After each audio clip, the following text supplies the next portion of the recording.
Hello नमस्कार दोस्तों। तो आज की क्लास में हम आपके लिए लेकर आए हैं जो हमारे यहाँ पर केडी कैंपस जयपुर वाली ब्रांच पर जो ऑफलाइन टेस्ट हमारा संडे को होता है उस ऑफलाइन टेस्ट का हम सॉल्यूशन आपके लिए लेकर आए हैं। और इस क्लास में हम इंग्लिश वाले सेक्शन का सॉल्यूशन करने वाले हैं जहाँ पे 25 क्वेश्चंस आपको देखने को मिलने वाले हैं। ठीक है, तो ये हमारा कौन सा है, SSC CGL test paper 52 number का है और उसका आज हम सॉल्यूशन आपके सामने लेकर आए हैं। ठीक है, तो देखते हैं इसमें किस टाइप के क्वेश्चन से आपके सामने पूछे गए थे। तो शुरुआत करते हैं। इसमें हम यहाँ पर सीधा सीधा बहुत ही कम समय में इसका सॉल्यूशन करने वाले हैं फास्ट। ठीक है, तो पहला जो हमारा क्वेश्चन है वो हमारा क्या है, 76 नंबर का क्वेश्चन है। फिल इन द ब्लैंक्स का क्वेश्चन है। Fill in the blanks with appropriate word को आपको फिल करना है। The enemy had captured him and his life was at stake, still he refused. भाई जो दुश्मन था उसे कैप्चर कर लिया गया था। तो दुश्मन ने क्या किया था, कैप्चर कर लिया था उसे और उसकी लाइफ को, है ना, his and his life was, उसको कैप्चर कर लिया था और उसकी लाइफ जो थी वो दाव पर लगी हुई थी। स्टिल ही रिफ्यूज, फिर भी उसने मना कर दिया था। क्या, द स्टेट सीक्रेट्स, जो स्टेट के सीक्रेट्स थे उन सीक्रेट्स को रिवील करना, बताने से उसने क्या कर दिया था, मना कर दिया था। तो उसके लिए हमें यहाँ पे वर्ड यूज करना है। पहला हमारे पास ऑप्शन दिया गया है यहाँ पे डाइवल्स, सेकंड हमारा ऑप्शन है इंडल्ज और थर्ड हमारा है डाइवर्ट और नेक्स्ट हमारा इन्वर्ट। तो क्या है यहाँ पे करेक्ट हमारा आंसर होगा, यहाँ पे हमारा करेक्ट जो आंसर हो जाएगा, देखिए इंडल्ज का मतलब होता है आप इंजॉय कर रहे हो अपने आप को। ठीक है, अगर कोई व्यक्ति अपने आप को प्लेजर थिंग्स में, ठीक है, एंजॉय कर रहा है तो उसके लिए हम यूज कर लेते हैं क्या, इंडल्ज का। अगर कोई व्यक्ति, ठीक है, प्लेजर थिंग्स में, प्लेजर में अपने आप को इन्वॉल्व रखा है, एंजॉय कर रहा है, तो उसे इंडल्ज बोल देते हैं। डाइवल्स का मीनिंग यहाँ पे क्या होता है, डाइवल्स का मीनिंग होता है कि आप किसी चीज को पब्लिक के सामने लाने से मना कर, मतलब किसी चीज को पब्लिक के सामने लाना। ठीक है, नो मेक नोन। ठीक है, तो यहाँ पे उसने बताने से मना कर दिया था, इसका मतलब रिवील करने से मना कर दिया था। तो जो हमारा करेक्ट आंसर होगा वो क्या आ जाएगा, ऑप्शन फर्स्ट। थर्ड में क्या लगेगा, डाइवर्ट, आप जानते होंगे रोड वगैरह को, रूट को, रास्ते को डाइवर्ट कर देना। और लास्ट हमारा ऑप्शन है इन्वर्ट, इन्वर्ट का मतलब था उल्टा करना। ठीक है, तो अगले क्वेश्चन पे चलते हैं। क्वेश्चन नंबर 77 को देखते हैं। 77 क्वेश्चन क्या है, select the most appropriate synonym for the underlined word in the given sentence. Sentence में जो अंडरलाइन हमारा वर्ड है उसका हमें क्या बताना है, सिनोनिम आपको बताना है। सेंटेंस एक बार रीड कर लेते हैं, क्या है, an oxygen cylinder is used to deliver oxygen through the patient's nasal orifice. Orifice means यहाँ पे क्या होता है, ऑरिफिस, जैसे नेजल, नाक से हम क्या करते हैं, ऑक्सीजन को क्या करते हैं, पेशेंट को दे रहे होते हैं। ठीक है, तो यहाँ पे जो नेजल ऑरिफिस, ऑरिफिस का मीनिंग यहाँ पे हो जाता है हमारा क्या, ओपनिंग। ठीक है, जिसको छेद बोलते हैं हिंदी में, होल क्या बोल देते हैं, तो या फिर हम होल बोलते हैं, होल। ठीक है, तो यहाँ पर जो हमारा करेक्ट आंसर क्या आ जाएगा, ऑर्जन का मीनिंग क्या होता है, उत्पत्ति होना। ऑर्नेट का मतलब होता है डेकोरेट करना, सजाना, संवारना किसी चीज को। और ऑर्डन, ऑर्डिन का मतलब यहाँ पे क्या हो जाता है, ऑर्डर, ऑर्डर देना। ठीक है, किसी को हुक्म देना, उसके लिए यूज कर लेते हैं। और यहाँ पे जो करेक्ट हमारा आंसर क्या हो जाएगा, ऑप्शन डी। तो जो ऑरिफिस हमारा वर्ड है इसका जो करेक्ट सिनोनिम होगा वो क्या हो जाएगा, ओपनिंग। इसका मीनिंग ही होता है होल, होल को हम क्या बोल सकते हैं, ओपनिंग। तो 77 को क्वेश्चन का जो करेक्ट हमारा आंसर क्या हो जाएगा, फोर्थ वाला हो जाएगा। ठीक है, चलिए नेक्स्ट क्वेश्चन को देखते हैं। क्वेश्चन नंबर 78 आ गया और 78 क्वेश्चन में आपसे पूछा गया, select the correctly spelled word. हमारे सामने 4 वर्ड्स दे रखे हैं और इसमें से कौन से वर्ड की स्पेलिंग करेक्ट है हमें बतानी है। तो फर्स्ट हमारा वर्ड क्या लिखा है, वेगरस।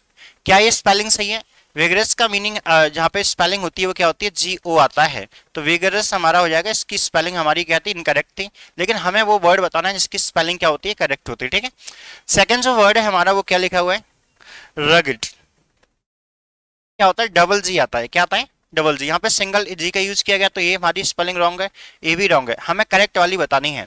यहाँ पे क्या लिखा है, स्प्राई। स्प्राई यहाँ पे हमारा बिल्कुल करेक्ट स्पेलिंग लिखी हुई है और इसका मीनिंग क्या होता है, एक्टिव होना, क्या होना, एक्टिव। ठीक है, और ये जो फीबल हमारा वर्ड है इसकी भी स्पेलिंग क्या है, रॉन्ग है, इसकी सही स्पेलिंग क्या होती है, FEEBLE होता है। ठीक है, तो फर्स्ट भी हमारी रॉन्ग थी, सेकंड भी हमारी रॉन्ग थी, थर्ड वाली स्पेलिंग हमारी करेक्ट थी, तो करेक्ट हमारा आंसर यहाँ पे क्या हो जाएगा, सी आंसर हो जाएगा। क्वेश्चन नंबर 78 का आंसर क्या होगा, सी, स्प्राई। ठीक है, किसी किसी के दिमाग में एक क्वेश्चन आएगा कि सर कई बार स्टूडेंट को ये भी स्पेलिंग गलत लगती है क्योंकि उन्होंने पढ़ा होता है स्प्रे, स्प्रे करना है ना, तो वो अलग वर्ड होता है स्प्रे करना, ये स्प्राई है, इसका मीनिंग क्या होता है, एक्टिव। तो याद रखिएगा यहाँ पे जो करेक्ट हमारा आंसर हो जाएगा ऑप्शन सी हो जाएगा। ठीक है, चलिए नेक्स्ट क्वेश्चन पे चलते हैं। Question number 79। 79 क्वेश्चन में कहा जा रहा है select the most appropriate option that is similar to the underlined word in the given sentence. Underline जो वर्ड हमारा है उसका सिमिलर बताना है, इट मींस यहाँ पे भी आपको सिनोनिम ही बताना है। तो क्वेश्चन हमारा क्या है, my first lecture in the classroom was a fiasco. Fiasco का यहाँ पे मीनिंग हमें बताना है, और ये जो हमारा वर्ड है इसका मीनिंग अगर आपको पता है नहीं है तो क्या होता है, पता है तो आप इजीली इसका आंसर बता दोगे। इसका मतलब होता है असफलता, असफलता। ठीक है, तो यहाँ पे करेक्ट हमारा सिनोनिम इसका हो जाएगा, ये सिमिलर मीनिंग इसका होगा वो क्या आ जाएगा, ऑप्शन ए हो जाएगा। फॉल का मतलब क्या होता है, गिरना। ठीक है, फेल का मतलब क्या होता है, कमजोर होना। क्या होता है, कमजोर को बोल देते हैं वीक, अनहेल्दी पर्सन को। फ्रेट का मतलब होता है ऐसा कोई व्यक्ति जो बहुत ज्यादा क्या होता है, वरीड होता है, किसी चीज को लेकर चिंतित होता है, या फिर हम इसे बोल सकते हैं चिंतित एंड अनहैप्पी, अनहैप्पी। ठीक है, तो यहाँ पर जो हमारा करेक्ट आंसर होगा वो ऑप्शन ए हो जाएगा 79 का। क्लियर, चलिए अगले क्वेश्चन पे चलते हैं। क्वेश्चन नंबर 80 को देखते हैं। क्वेश्चन नंबर 80 में पूछा गया select the most appropriate antonym of the bracketed word in the fill, bracketed word to fill in the blanks. Blanks में फिल करने के लिए हमें ब्रैकेट में जो वर्ड है उसका एंटोनिम हमें बताना है। क्या बताना है, याद रखिए जो डायरेक्शन होती है उसको अच्छे से पढ़ लिया करो, कई बार हम गलती कर देते हैं जल्दबाजी में कि यहाँ पे एंटोनिम पूछा गया और हम उसका सिनोनिम लगा के आ जाते हैं, तो ऐसी सिली मिस्टेक्स हमसे कई बार एग्जाम में हो जाती हैं। तो यहाँ पर क्या पूछा गया है कि the majority of side effects actually come from ingesting rancid oil. तो रेंसिड का यहाँ पे जो वर्ड हमारा है इसका हमें क्या बताना है, यहाँ पे एंटोनिम बताना है। तो ये जो हमारा वर्ड है इसका मतलब क्या होता है, रेंसिड मीन्स होता है हमारा बासा। क्या होता है, बासा। ठीक है, अगर यहाँ पे इसका सिनोनिम पूछा जाता तो हमारा करेक्ट आंसर क्या हो जाता, स्टेल हो जाता। ठीक है, लेकिन हमें यहाँ पे क्या बताना है, इसका एंटोनिम बताना है, तो एंटोनिम हमारा क्या हो जाएगा, फ्रेश हो जाएगा, ताजा ताजा। ठीक है, इसका मतलब क्या हो जाता है, ताजा। रॉटन सड़ा हुआ होता है, स्वीट मीठा होता है। ठीक है, सबका मीनिंग क्लियर हो गया। तो रैंसिड जो वर्ड है इसका मीनिंग क्या होता है, बासा, और बासा का अगर सिनोनिम पूछा जाता तो क्या हो जाता है, स्टिल। हमें यहाँ पे क्या बताना था इसका एंटोनिम, तो क्या आ जाएगा, ताजा, फ्रेश। तो करेक्ट आंसर सी हो जाएगा। चलिए नेक्स्ट क्वेश्चन को देखते हैं। क्वेश्चन नंबर 81 आ गया आपके सामने। Select the correct indirect form of the given sentence. एक सेंटेंस हमारे पास दिया गया है, इस सेंटेंस को हमें इनडायरेक्ट में चेंज करना है। He said to the teacher, comma inverted comma, could you please repeat the question? क्या आप क्वेश्चन को रिपीट कर सकते हैं। देखिए यहाँ पे हमें क्या लिखा मिला, प्लीज। प्लीज से हमें ये पता चल रहा है कि सेंटेंस में रिक्वेस्ट किया जा रहा है। क्या किया जा रही है, रिक्वेस्ट। और वैसे भी कुड का यूज पोलाइटनेस के लिए किया जाता है। किसके लिए, पोलाइटनेस। पोलाइटनेस बताने के लिए हम क्या लगा लेते हैं, कुड मॉडल का यूज कर लेते हैं। तो यहाँ पे देखते हैं आंसर क्या होना चाहिए। रिक्वेस्ट की जा रही है तो रिक्वेस्टेड, रिपोर्टिंग जो हमारी वर्ब आएगी वो किस में चेंज हो जाएगी, रिक्वेस्टेड में चेंज हो जाएगी। फर्स्ट ऑप्शन में भी है, सेकंड में भी है, थर्ड में हमने आस्क का यूज कर रखा है, और लास्ट में रिक्वेस्टेड का यूज कर रखा है। ठीक है, तो अगर यहाँ पे देखते हैं रिक्वेस्टेड हम जनरली कब लगाते हैं, जब सेंटेंस हमारा इंपेरेटिव होता है, और इंपेरेटिव सेंटेंस होता है तो आगे सेंटेंस को जोड़ने के लिए हम इन्फिनेटिव का यूज करते हैं। यहाँ पे आप देखेंगे तो इफ का यूज किया गया है, यहाँ पे भी इफ का यूज किया गया है, यहाँ पे भी यूज किया गया है। हमें क्या लगाना, इन्फिनेटिव लगा के सेंटेंस को कनेक्ट करना है। तो यहाँ पे जो करेक्ट हमारा आंसर हो जाएगा वो क्या हो जाएगा, ऑप्शन ए हमारा यहाँ पे करेक्ट आंसर हो जाएगा। ठीक है, ऑप्शन ए हो जाएगा। ठीक है, अच्छा कुछ लोग इसका आंसर बनाने की कोशिश करेंगे कि उन्हें लगेगा इंटरोगेटिव सेंटेंस है तो आस्क लगा देते हैं, आस्क लगा देंगे तो इफ लगा के बना देंगे, लेकिन फिर यहाँ पे रिक्वेस्ट का सेंस आपको नहीं मिलेगा। ठीक है, तो दैट्स वाई यहाँ पे जो करेक्ट आंसर होगा वो क्या आ जाएगा, ऑप्शन ए हमारा यहाँ पे करेक्ट आंसर है। ठीक है, चलिए नेक्स्ट क्वेश्चन पे चलते हैं। क्वेश्चन नंबर 82 को देखिएगा। Select the option that can be used as a one word substitute for the given group of words. तो यहाँ पे आपको वन वर्ड सब्स्टिट्यूशन बताना है। One who copies from other writers, एक ऐसा व्यक्ति जो साहित्य की चोरी कर लेता है, दूसरे लेखकों के द्वारा लिखा गया टेक्स्ट जो होता है उसे कॉपी कर लेता है, तो उस व्यक्ति को हम क्या कहते हैं? कॉपीराइटर क्या होता है? कॉपीराइटर वो व्यक्ति होता है जो पब्लिसिटी के लिए टेक्स्ट लिखता है, उसे कॉपी राइटर बोल देते हैं। प्लेगियरिस्ट यहाँ पे करेक्ट आंसर हो जाएगा, इसका मतलब होता है साहित्य की चोरी करने वाला। किसकी? साहित्य की चोरी करने वाला। ठीक है, तो यहाँ पे जो हमारा करेक्ट आंसर ऑप्शन सेकंड हो जाएगा। पब्लिशर वो होता है जो पब्लिश करता है, और प्रूफ रीडर कौन होता है? जो प्रूफ रीडिंग कर रहा होता है। ठीक है, तो यहाँ पे किसकी कॉपी की जा रही है? अदर राइटर्स से कॉपी किया जा रहा है, कुछ कॉपी किया जा रहा है, तो उसे बोलते हैं प्लेगियरिस्ट। उस व्यक्ति को बोलते हैं जो दूसरों के द्वारा लिखा हुआ टेक्स्ट को कॉपी कर लेता है। ठीक है, तो चलते हैं नेक्स्ट वर्ड की ओर। अगला क्वेश्चन हमारा है 83। क्वेश्चन नंबर 83 को हम देखते हैं। Select the most appropriate antonym. Antonym आपको यहाँ पे बताना है, किसका बताना है? Of the given word. Given word यहाँ पे क्या दिया जाए? सर्ज। सर्ज का यहाँ पे क्या बताना है? एंटोनिम बताना है हमें। क्या होगा? देखिए, कई बार हमें किसी वर्ड का अगर मीनिंग नहीं पता होता है तो एग्जाम में बहुत सारी हिंट्स होती हैं जिनके थ्रू आप करेक्ट आंसर कर सकते हैं। यहाँ पर आप देखेंगे तो क्या लिखा है? इंक्रीज, और यहाँ पे क्या लिखा है? राइज। दोनों का मतलब क्या होता है? बढ़ना। अगर बढ़ना है तो ये दोनों में से कोई आंसर नहीं हो सकता, क्योंकि एक आंसर लगाओगे तो दूसरा भी आंसर हो जाएगा। और यहाँ पे आप देखोगे कहीं ना कहीं इसी से रिलेटेड हमारा वर्ड है एक्सपेंड। एक्सपेंड करना मतलब बढ़ाना। ठीक है, तो दोनों ये तीनों जो वर्ड है हमारे वो कहीं ना कहीं बढ़ाने के लिए यूज किए जा रहे हैं। तो यहाँ पे जो हमारा करेक्ट आंसर होगा वो क्या हो जाएगा? ऑप्शन ए हो जाएगा यहाँ पे करेक्ट आंसर। सर्च का मतलब भी हमारा क्या होता है? इंक्रीज करना होता है। क्या करना होता है? टू इंक्रीज करना। तो इसका यहाँ पे जो सिनोनिम हो जाएगा वो क्या हो जाएगा? डिक्रीज करना, घटाना किसी चीज को। क्लियर? एंटोनिम यहाँ पे हमारा क्या हो जाएगा? डिक्रीज करना। सिनोनिम पूछा जाता तो सिनोनिम यहाँ पे नहीं पूछ सकते थे, क्योंकि एक से ज्यादा सिनोनिम्स यहाँ पे ऑप्शन में दे रखे हैं। ठीक है, कई बार बहुत ज्यादातर एग्जाम में ऐसा क्वेश्चंस पूछे गए हैं जहाँ पे तीन ऑप्शंस का मीनिंग सिमिलर होता है। तो याद रखिए, तीन जब भी ऑप्शन सिमिलर होते हैं तो उनका वो तीनों में से कोई आंसर नहीं होगा, जो रिमेनिंग हमारा होगा वही हमारा करेक्ट आंसर कहलाएगा। चलिए नेक्स्ट क्वेश्चन देखिए 84। Question number 84। Select the most appropriate synonym. Synonym आपको बताना है ऑफ द वर्ड कंसेक्यूटिव का। यहाँ पे कंसेक्यूटिव का क्या होता है? सिनोनिम बताना है। From the following sentence, Narendra Modi is set to become the prime minister for the third consecutive term. ठीक है, तीसरी बार, लगातार तीसरी बार प्रधानमंत्री बने मोदी जी। तो देखिए, इंटरप्शन का मतलब क्या होता है? The act of interrupting. अगर आप किसी चीज में इंटरफेयर कर रहे हो, इंटरप्ट कर रहे हो, तो उसके एक्ट को हम क्या बोलते हैं? इंटरप्शन बोलते हैं। और सेसेशन मीन्स क्या होता है? यहाँ पे सेसेशन मीन्स होता है एंड ऑफ समथिंग, किसी चीज का समाप्त कर देना, उसको हम बोल देते हैं या पॉज को बोलते हैं। सक्सेशन यहाँ पे करेक्ट हमारा क्या हो जाएगा? सिनोनिम हो जाएगा सक्सेसर। जैसे कि एक राजा के बाद दूसरा राजा आ गया, तो वो राजा जो दूसरा होता है वो पहले वाले राजा का क्या कहलाता है? सक्सेसर कहलाता है। ठीक है, तो यहाँ पे जो करेक्ट हमारा आंसर क्या हो जाएगा? सक्सेशन यहाँ पे करेक्ट सिनोनिम है किसका? कंसेक्यूटिव वर्ड का। नॉन सिक्वेंशियल का मतलब क्या हो जाता है? कोई भी चीज जो सिक्वेंस में नहीं है उसे नॉन सिक्वेंशियल हम बोल देते हैं। ठीक है, चलिए नेक्स्ट क्वेश्चन देखिए। क्वेश्चन नंबर 85 पे चलते हैं। Select the most appropriate option that can substitute the underlined segment. Underlined segment के लिए आपको substitute करना है। The milkman comes once a day. Do he? देखिए, ये जो हमारा क्वेश्चन है एक क्वेश्चन टैग का क्वेश्चन है। किसका है? क्वेश्चन टैग आपने पढ़ा होगा। क्वेश्चन टैग का हमारा क्वेश्चन है, और क्वेश्चन टैग हमारा एक बहुत ही आसान टॉपिक होता है। ठीक है, अगर क्वेश्चन टैग का क्वेश्चन एग्जाम में आ गया तो समझिए फ्री का मार्क्स है, बहुत इजी टॉपिक होता है हमारा। ठीक है, क्वेश्चन टैग में आपको दो तीन बातें याद रखनी होती है। जब भी सेंटेंस होगा तो जो क्वेश्चन टैग बनेगा वो उसका नेगेटिव बनेगा। कैसा बनेगा? अगर सेंटेंस नेगेटिव अफर्मेटिव है तो क्वेश्चन टैग नेगेटिव होगा, यानी कि अपोजिट बनेगा। यानी कि सेंटेंस में यहाँ पे कहीं पर भी नॉट का यूज नहीं किया गया है तो क्वेश्चन टैग में नॉट आने वाला है।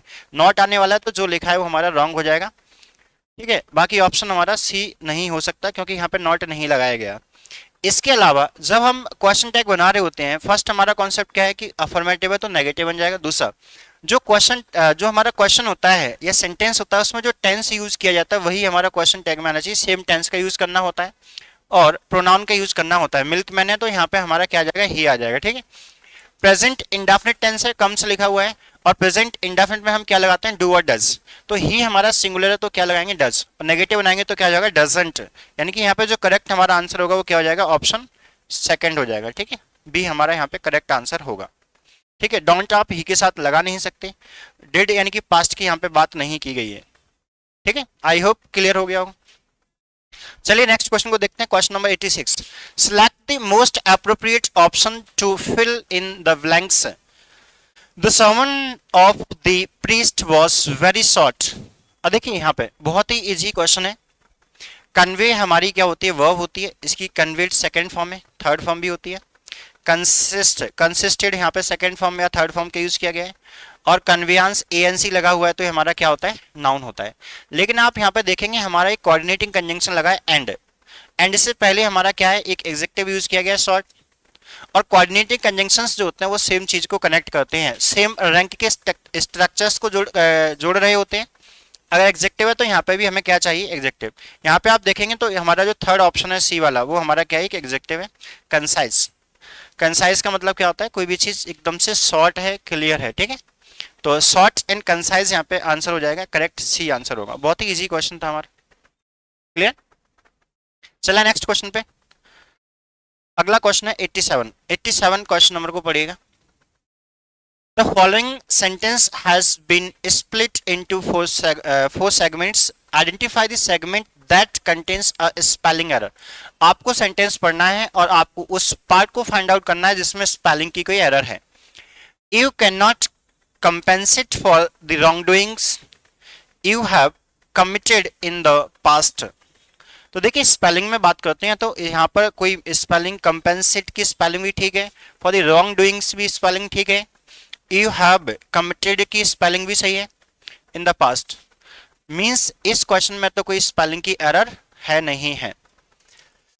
तो आंसर क्या करें, नो एरर वाला भी ऑप्शन यहाँ पे नहीं है, ठीक है।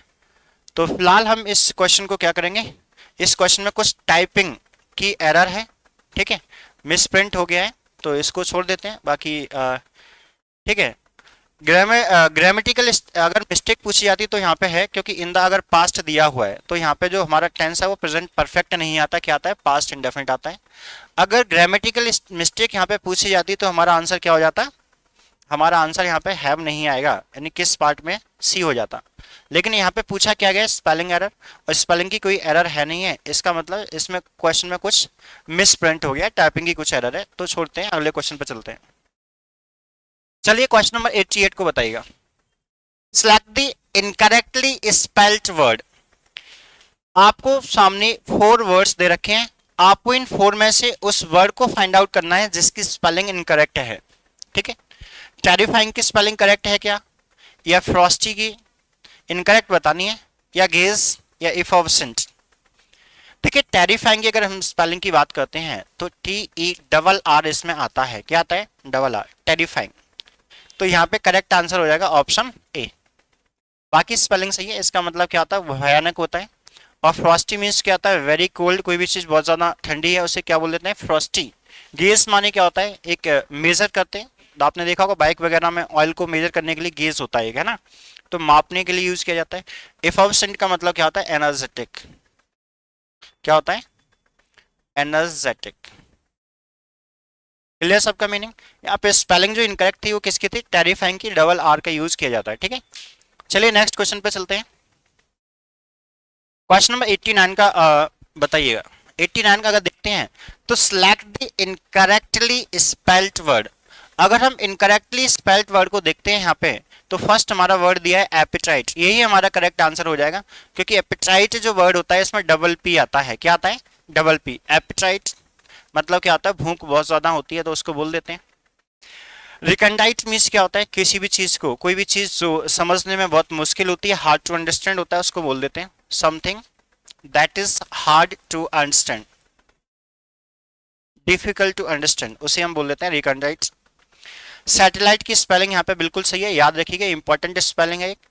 एक्स्ट्राडाइट, एक्स्ट्राडाइट मीन्स क्या होता है, आपने सुना होगा अभी बांग्लादेश के साथ में हमारा इश्यू चल रहा था, तो वहां पे क्या चल रहा था, जो ट्रीटी ऑफ एक्स्ट्राडिशन होती है, मतलब एक्स्ट्राडाइट मीन्स होता है कि जब किसी देश में कोई, जैसे बांग्लादेश से कोई क्राइम करके इंडिया में आ गया, जैसे शेख हसीना जी इंडिया में अभी है, उनको वहां पे क्रिमिनल घोषित कर दिया गया है, अगर तो ये द ट्रीटी ऑफ एक्सट्रेडिशन कहती है कि भाई अगर किसी देश का में क्राइम करके कोई व्यक्ति दूसरे देश चला जाता है तो उसको वापस उस देश में भेज देना, उसको सौंप देना, वही हमारा क्या कहलाता है, एक्स्ट्राडाइट कहलाता है। ठीक है, तो चलते हैं अगले वर्ड पे। 90, क्वेश्चन नंबर 90 को पढ़िएगा और बताइए क्या मिस्टेक है। क्वेश्चन नंबर अगर हम 90 को देखते हैं, select the option that contains a that can be used as a one word substitute for the given group of words। ठीक है, तो यहाँ पे हमें वन वर्ड सब्स्टिट्यूशन बताना है। a set of rules about food and diet that someone follow। a set of rules, diet को लेकर, फूड को लेकर जो सेट ऑफ रूल्स होते हैं उसे हम क्या कहते हैं वन वर्ड में। कैटलॉग हमारा क्या होता है, अ लिस्ट ऑफ आइटम्स होती है, लिस्ट ऑफ आइटम्स को हम क्या बोल देते हैं, कैटलॉग बोलते हैं। यहाँ पे जो करेक्ट आंसर हो जाएगा, जो सेट ऑफ रूल्स होता है हमारे खाने को लेकर, डाइट को लेकर, तो उसे रेजिमेंट बोलते हैं। क्या बोलते हैं, रेजिमेंट।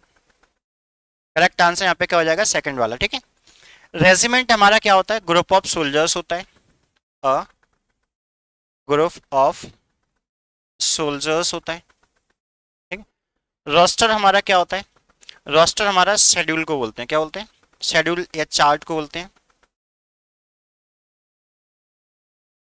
शेड्यूल या चार्ट को बोल देते हैं। किसको बोलते हैं, शेड्यूल या चार्ट। एक चार्ट जिसमें लिखा है कौन छुट्टी पर है, कौन ड्यूटी पर है, तो उसको हम बोलते हैं रोस्टर। ठीक है, चलिए नेक्स्ट वर्ड पर चलते हैं। 91, select the option that can be used as a, can be होना चाहिए, that can be used as a one word substitution for the words। ठीक है, वन वर्ड बताना है भाई एक और यहाँ पे।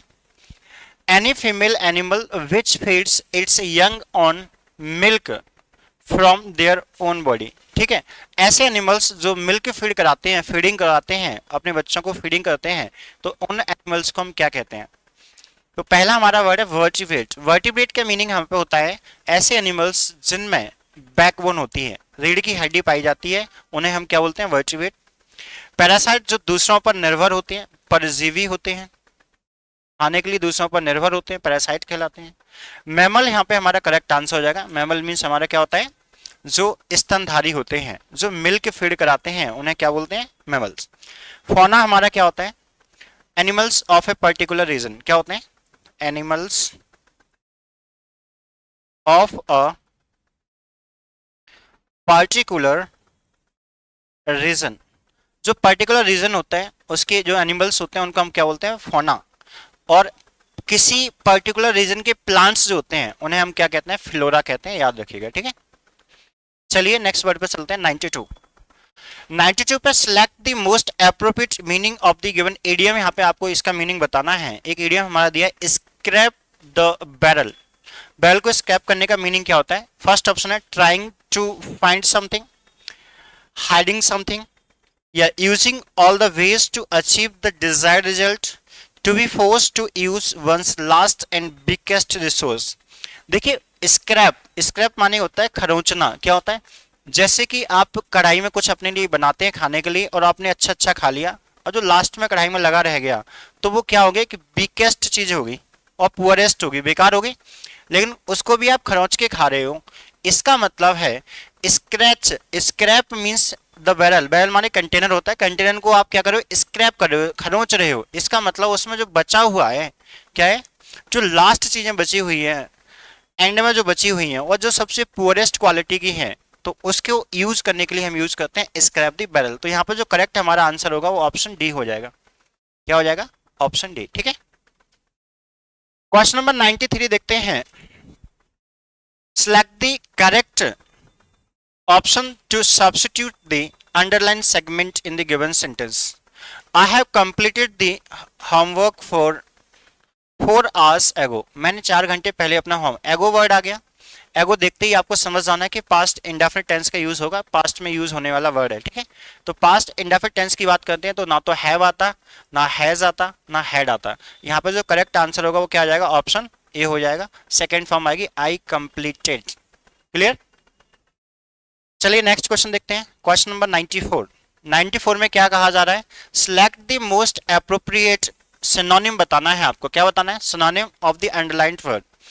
she undertook a recon reconnaissance of the entire issue. आपको बताना है जो हमारा वर्ड लिखा हुआ है क्या है, रिकॉनिसेंस मींस क्या होता है, इसका क्या बताना है, सिनोनिम बताना है। तो यहाँ पे पहला ऑप्शन क्या दिया है, रिवैल्यूएशन, रेटिफिकेशन, इन्वेस्टिगेशन, रेगुलराइजेशन। तो क्या यहाँ पे करेक्ट आंसर होना चाहिए, रिकॉनिसेंस मींस होता है किसी चीज की जांच पड़ताल करना, मतलब आर्मी या मिलिट्री पर्पज से किसी क्षेत्र को इन्वेस्टिगेट करना, उसका जायजा लेना, वो हमारा कहलाता है। तो यहाँ पर जो करेक्ट हमारा आंसर होगा वो क्या हो जाना चाहिए, ऑप्शन सी हो जाना चाहिए, इन्वेस्टिगेशन हो जाएगा। क्या हो जाएगा, इन्वेस्टिगेशन यहाँ पे हमारा करेक्ट आंसर हो जाएगा। बाकी रिवैल्यूएशन का मतलब होता है किसी को रिवैल्यूएट करना, रेटिफिकेशन माने क्या होता है, सेटिस्फैक्शन होता है। क्या होता है, सेटिस्फैक्शन। क्लियर। तो चलिए नेक्स्ट अगले वर्ड पर चलते हैं। 95 को पढ़िएगा। Select the most appropriate antonym आपको बताना है, antonym of the underlined word का एंटोनिम बताना है। A war has been unleashed on financial untouchability. तो बताइए इसका क्या होगा एंटोनिम। अनलीज्ड का मतलब होता है रिलीज करना, किसी को क्या कर देना, लूज कर देना, रिलीज कर देना, छूट दे देना, फ्री कर देना। अगर सिनोनिम पूछा जाता तो हमारा क्या हो जाता, फ्री हो जाता। अनसेंड भी यहाँ पे इसका सिनोनिम हो जाता। ठीक है, तो एंटोनिम बताना है तो क्या हो जाएगा, किसी चीज को सीमित कर देना, लिमिटेड कर देना। क्या कर देना, लिमिटेड कर देना। इसका मतलब हो जाएगा ऑप्शन ए यहाँ पे हमारा करेक्ट एंटोनिम होगा अनलीज्ड का। ठीक है, चलते हैं अगले वर्ड पे। 96 नहीं, अब हमारा आ गया कॉम्प्रिहेंशन वाला सेक्शन। इन द फॉलोइंग पैसेज, एक पैसेज मिलेगा आपको, some words have been deleted, कुछ वर्ड्स को डिलीट कर दिया गया है। Read the passage carefully and select the most appropriate option to fill in each blanks. ठीक है, तो यहाँ पर हमारा क्या पूछा गया है, क्लोज टेस्ट पूछा गया है। क्या पूछा गया है, क्लोज टेस्ट, क्योंकि कुछ वर्ड्स को क्या किया गया है, डिलीट किया गया है इसमें से। तो देखते हैं क्या पूछा गया है। चलिए क्लोज टेस्ट आ गया, पढ़िएगा, पढ़ेंगे क्या। तो the most common health conditions, जो मोस्ट कॉमन हेल्थ कंडीशंस हैं पीपल टुडे इंक्लूड, जो कि लोगों को आज क्या कर रही हैं। देखते हैं ऑप्शन क्या है, looking, the most common health conditions looking people नहीं होगा भाई। Towards people not correct. Facing people या अगेंस्ट पीपल, लोगों के खिलाफ नहीं। तो हमारा करेक्ट आंसर यहाँ पे क्या होना चाहिए, ऑप्शन सी। बेसिकली यहाँ पे कहा जा रहा है कि the most common health conditions, जो कॉमन हेल्थ कंडीशंस हैं जिनको लोग आजकल आज के समय में क्या कर रहे हैं, फेस कर रहे हैं। ठीक है, तो हमारा फेसिंग वर्ड आ जाएगा। फेसिंग का मतलब अफेक्टिंग भी होता है। The most common health conditions जो कि लोगों को अफेक्ट कर रही हैं आजकल प्रेजेंट में, वो इंक्लूड है, यानी कि वो कौन कौन सी हमारी, हार्ट डिसीज है, स्ट्रोक है, डायबिटीज एंड कैंसर जैसी बीमारियां हैं जो ज़्यादा परेशान कर रही हैं। आगे पढ़ते हैं तो क्या लिखा है, when people are experiencing these conditions, जब लोग इन कंडीशंस को एक्सपीरियंस करते हैं, they dash illness side of the spectrum. आगे पढ़ें तो क्या दिया है, life style factors that put you at risk. Life style factors जो कि आपको रिस्क में डाल देते हैं, for developing these conditions include, ऐसी कौन कौन सी चीजें हैं जिससे आपको ये परेशानी हो सकती हैं, जिसमें क्या क्या आता है, स्मोकिंग आता है, अल्कोहल कंजम्पशन आता है, substance alcohol substances use disorder, alcohol का जो यूज है उसकी वजह से, या फिर लैक ऑफ एक्सरसाइज, आजकल लोग एक्सरसाइज नहीं करते हैं, और स्लीप के साथ में हमें एक वर्ड यूज करना है, आगे देखते हैं, and a diet rich in processed food, sugar, saturated fat and artificial flowers. देखते हैं सेकंड क्वेश्चन क्या पूछा जा रहा है। देखिए सेकंड क्वेश्चन की अगर हम बात करते हैं तो यहाँ पे क्या दिया, when people are experiencing these conditions, जब लोग इन कंडीशंस को सफर करते हैं, तो दे इलनेस, इलनेस से क्या होते हैं वो, इलनेस काउंट करने की तो कोई बात यहाँ पे है नहीं। डाइव इन का मतलब क्या होता है, अफेक्ट करना किस चीज को, है ना, तो नहीं होगा। या फिर जैसे बोलते ना, ही डाइव्ड इन द स्टडी, इसका मतलब पढ़ाई में लग गया, कोई काम को स्टार्ट कर देना, और जो उसके साथ स्टार्ट कर देना उसके लिए डाइव इन का यूज किया जाता है। पास ऑफ का मीनिंग यहाँ पे क्या होता है, फ्रेजल वर्ब है। पास ऑफ का मीनिंग हमारा हो जाता है फॉल्स तरीके से किसी चीज को रिप्रेजेंट करना, उसके लिए हम यूज करते हैं। तो ये तो यहाँ पे नहीं होगा, यहाँ पे जो करेक्ट हमारा आंसर होगा वो क्या आ जाएगा, ऑप्शन डी हो जाएगा। फॉल इनटू, फॉल इनटू का मतलब वो बीमारी हो जाती है उनको, तो they fall into the illness, वो बीमार पड़ जाते हैं।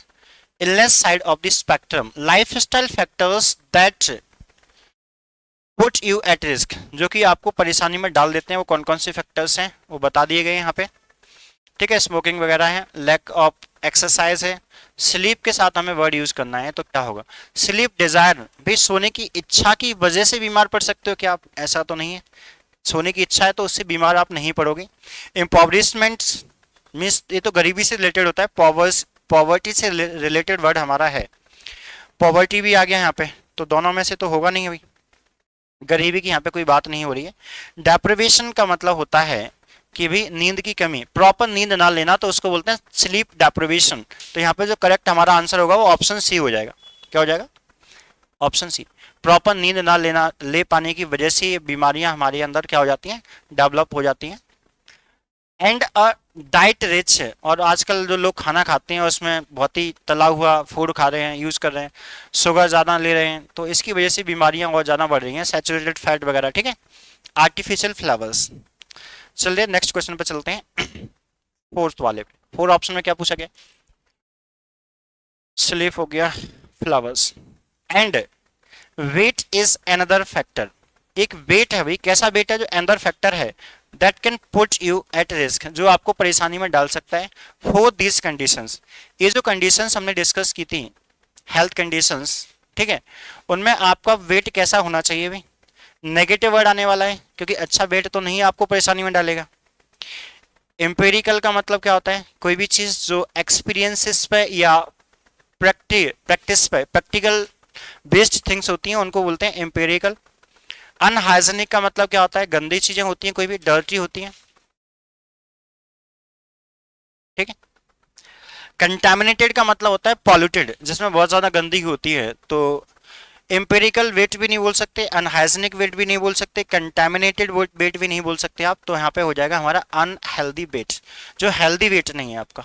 इसका मतलब जो एक अच्छी हेल्थ के लिए वेट होना चाहिए वो उतना वेट आपका नहीं है, तो उसे हम क्या बोलेंगे, अनहेल्दी। वैसे भी यहाँ पर देखो आर्टिकल एन लगा हुआ है, तो आप ऑप्शन सी का यूज तो नहीं कर पाओगे, है ना, क्योंकि कंसोनेंट का साउंड आ रहा है। तो यहाँ पे करेक्ट हमारा आंसर हो जाएगा option D. Unhealthy weight is another factor that can put one at risk for these conditions, especially carrying extra weight your midsection। तो यहाँ पे क्या फिल करना है अभी, ऑप्शन देख लेते हैं। तो कंसर्निंग योर मिड सेक्शन, या फिर अराउंड योर मिड सेक्शन, या फिर डायरेक्टिंग योर मिड सेक्शन, या अगेंस्ट योर मिड सेक्शन। तो जो आपका बॉडी का मिडिल वाला पार्ट है उसके चारों ओर जो एक्स्ट्रा वेट हो जाता है वो आपको परेशानी में डाल देता है। इसका मतलब यहाँ पर जो करेक्ट आंसर होगा वो क्या हो जाएगा, ऑप्शन बी हो जाएगा, अराउंड योर मिड सेक्शन। तो हमने जो हमारा कौन सा जो टेस्ट हुआ था 52 वाला, उसका सॉल्यूशन किया है। ठीक है, और ये सॉल्यूशन हमने कर लिया है। बाकी आपको इसमें कोई कंफ्यूजन है, डाउट है, तो आप हमसे कमेंट करके पूछ लीजिएगा। ठीक है, बाकी थैंक यू वेरी मच, मिलते हैं नेक्स्ट वीडियो।